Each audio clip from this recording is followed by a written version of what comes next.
खुश आमदीद दोस्तों। उम्मीद है आप सब लोग खैर खैरियत से होंगे। अम, इसमें हमारे पास वाइट, हाँ अब ठीक है। पहले हम एक दफ़ा वीकली चार्ट देख लें ताकि जो न्यू यूज़र्स हैं उनको समझ में आ जाए कि मैं कहाँ से इसको किस तरह से लेके चला हूँ और हमारा क्या एक्चुअल वेव काउंट है। हम इस वक्त अपनी लास्ट वेव 5 में हैं गोल्ड की, जिसके पास एक बड़ी करेक्शन आएगी, बट अभी उसको लेट है, may be a couple of years later. ये वेव 4 हमारी 2000 और कौन सा ईयर है ये, 15 में वेव 4 फिनिश हुई थी जब प्राइस 1000 के अराउंड थी। उससे उसके बाद हमने ये 1 2 सेटअप लिया था। ये वेव 3, वेव 4 और अब हम वेव 5 में हैं, जो लास्ट वेव है इस पूरे साइकिल की। ठीक है, इस लास्ट वेव में हमारे पास 1 2 सेटअप ऑलरेडी मौजूद है और उसके बाद वेव 3 का इम्पल्स भी आपके सामने मौजूद है, जब प्राइस ने 1800 से राइज किया है और 3500 पे फिनिश किया है। मैंने आपको, जो लोग शुरू से जनवरी से मेरी वीडियोस देख रहे हैं, आपको याद होगा ये 3320 का टारगेट हमारा डे फर्स्ट से था, जब हमारे पास ये कंप्लीट वेव फर्स्ट 3 वेव्स आ गई थी, तो हमने इस टारगेट को प्रिडिक्ट किया था और इसके बाद फिर हमारा नेक्स्ट टारगेट 4K था। प्राइस ने यहाँ पे आके रिएक्ट किया है और उसके बाद मैंने आपको ये वेव 4 दी है। ये भी मेरी प्रीवियस वीडियो में आपको मिल जाएगी। अब जो मेन चीज़ मैं आपके साथ डिस्कस करना चाह रहा था, मुझे काफ़ी दोस्त पूछ रहे थे कि ये वेव 4 क्यों है। ये वेव 4 इसलिए है, सर्कल वेव 4, कि हमारे पास एलियट वेव में एक लॉ ऑफ ऑल्टरनेशन होता है, जिसका मतलब होता है कि अगर वेव 2 शार्प डिक्लाइन है तो वेव 4 साइडवेज डिक्लाइन होगा। ये करेक्शन साइडवेज होगी अगर ये करेक्शन शार्प है तो, और अगर ये करेक्शन साइडवेज है तो फिर वेव 4 शार्प करेक्शन में आएगी। तो अब आप देखेंगे ये शार्प करेक्शन है, जबकि यहाँ पे हम तकरीबन 4 to 5 मंथ से एक ख़ास रेंज में मूव कर रहे हैं। तो ये वैलिड वेव 4 है, जो इस बात की इंडिकेशन है कि हमारा ये वाला सर्कल वेव 4 वाली वेव काउंट बिल्कुल एक्यूरेट है।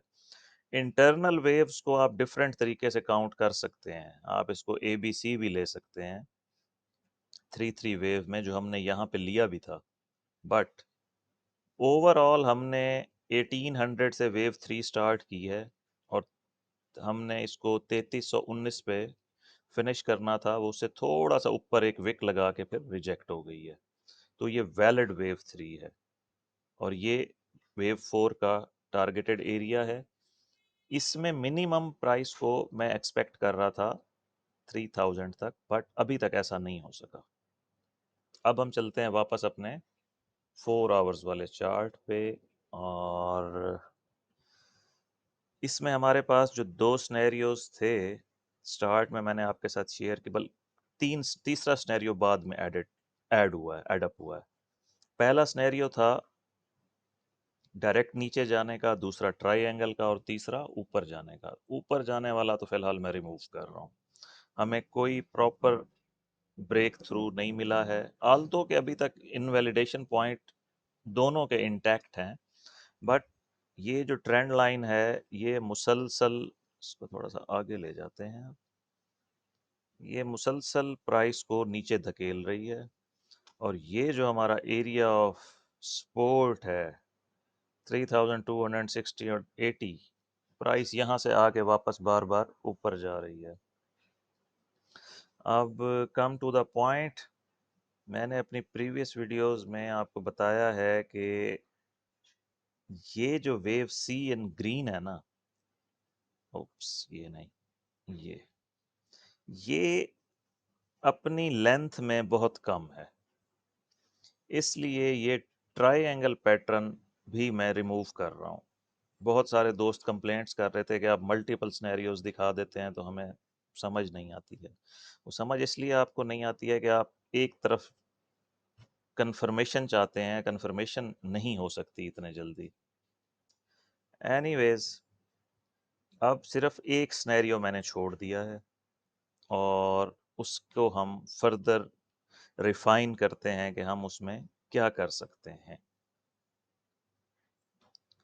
अब सिनेरियो ये है कि आफ्टर द टॉप एट 3500, ये जो थ्री वेव्स डिक्लाइन है ए बी सी, इसको हम ले रहे हैं एज ए डब्ल्यू। ये उसके बाद जो प्राइस ऊपर गई है इसको हम ले रहे हैं एज वेव एक्स। और उसके बाद अब हम वेव वाई को ट्रैक करना चाह रहे हैं, जिसको इनिशियली, इसको मल्टीपल तरीके हैं क्योंकि वाई जो करेक्शन है उसको आप ए बी सी ले सकते हैं, लाइक ए बी और सी, जैसे मैंने इसको ऑलरेडी लेबल किया हुआ है कई हफ्तों से। ठीक है, ए बी और सी।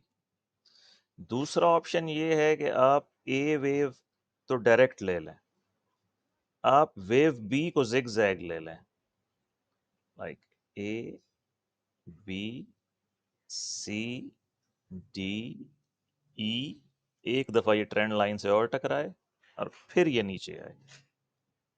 चांसेस किसके ज्यादा हैं? चांसेस इस बात के ज्यादा हैं कि जब, पहले मैं इसको ए बी सी, हाँ पहले सी को लेबल कर लें और ये हम फिलहाल रिमूव कर दें सारे सपोर्ट एरियाज और इंटरनल वेव काउंट भी उड़ा दें। ठीक है जी। अब आप देखिए हमारे पास वेव ए कंप्लीट है, बी कंप्लीट है और हम सी में हैं हाइपोथेटिकली। तो ये वेव वन ऑफ सी हो गई, ये वेव टू ऑफ सी हो गई, ये वेव थ्री ऑफ सी हो गई, ये वेव फोर ऑफ सी हो गई और ये वेव फाइव ऑफ सी हो गई। इशू ये है कि वेव थ्री एक इम्पल्स होता है और इम्पल्स शो नहीं हो रहा। यानी मेरे कहने का मकसद ये है सिंपली कि जब वेव ए फिनिश हो गई, किधर गया ब्रश, जब वेव ए यहाँ पर फिनिश हो गई, जब वेव बी यहाँ पर फिनिश हो गई, उसके बाद वेव सी स्टार्ट हुई तो वेव वन भी कंप्लीट हो गई है, वेव टू भी कंप्लीट हो गई है। जब after the completion of wave two price को यूं तीर की तरह नीचे जाना चाहिए, शार्प डिक्लाइन होता है। वेव थ्री सबसे लीथल होती है, लेंथ में भी ज़्यादा होती है और बहुत इम्पल्स होता है, लेकिन अनफॉर्चुनेटली प्राइस नीचे की तरफ नहीं जा रही जिस तरह से हम इसको लेकर जाना चाहते हैं। तो यहाँ हमारे पास आ जाता है ऑल्टरनेटिव काउंट, जो मैंने आपको अभी दिखाया है कि हो सकता है कि वेव ए तो ठीक थी, wave B sideways triangle correction हो, like A B C D E and then नीचे। इनवैलिडेशन पॉइंट वही रहेंगे। अगर हमारी ब्लू लाइन ब्रीच हुई 3409 वाली तो हम बुलिश हो जाएंगे, और अगर हमारी नीचे वाली ब्लू लाइन ब्रीच हुई तो हम तसल्ली से 3000 की रेंज की तरफ जाएंगे। बट इसकी असल जो रियल कंफर्मेशन है वो होगी इस पॉइंट के नीचे, ये जो रेड लाइन है। जब ये लाइन टूटेगी तो हमारे पास 3000 तक जाने के लिए कंफर्मेशन होगी। अदरवाइज वो जो हमने ग्रीन वेव काउंट अभी थोड़ी देर पहले रिमूव किया है उसकी एक्सटेंशन आ सकती है, लाइक ये सारे का सारा वेव ए है, ये बी है, और अभी हम इन द मेकिंग ऑफ सी हैं, यहाँ तक आ जाएं। इसके बाद हम फिर वेव डी में जाएं और फिर वेव ई में जाएं और फिर ऊपर जाएं। और अगर वो वेव, अगर आपकी ट्राइएंगल इतनी एक्सटेंड हो गई तो आप समझें कि 2025 का पूरा ईयर जो है इसी साइडवेज करेक्शन में निकल जाएगा, वेव फोर में निकल जाएगा। इसलिए मेरी पर्सनल विश है कि ये WXY कंफर्म हो जाए, प्राइस 3120 से नीचे आ जाए, क्योंकि वेव सी इम्पल्स होता है, इसमें 5 वेव्स होती हैं और वो जल्दी हो जाएगा। अगर ये ट्राइएंगल हुई, जिस तरह से अभी मैंने आपको इलस्ट्रेट करके दिखाई है, तो फिर ये पूरा ईयर जो है 5 मंथ्स हमने इसमें पहले गुजार दिए हैं, 2-3 महीने और भी लग जाएंगे जो बचे हुए हैं पीछे, 3 या 4। तो ये पूरा जो है मंथ इसी में गुजर जाएगा। ठीक है दोस्तों, मिलते हैं फिर हम कल की वीडियो में।